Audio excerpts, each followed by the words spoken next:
અંકલેશ્વર ગામમાં ખેતરની ઓરડીમાંથી ગોરખધંધા જુગાર રમતા લોકો ઝડપાયા છે।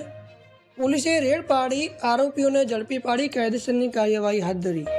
કિશોર કાંતિભાઈ નામના કોન્સ્ટેબલને એન્ટી કરપ્શન બ્યુરો દ્વારા લાંચ લેતા ઝડપાયો। 1000 રૂપિયાની લાંચ અને દિવાળી બોનસની માંગ કરતા એલસીબીએ કાર્યવાહી હાથ ધરી હતી। વડોદરા શહેરમાં એસએમસી ટીમ દ્વારા દારૂનો મોટો જથ્થો ઝડપી પાડવામાં આવ્યો છે। આ મામલે કાયદેસર કાર્યવાહી હાથ ધરી છે।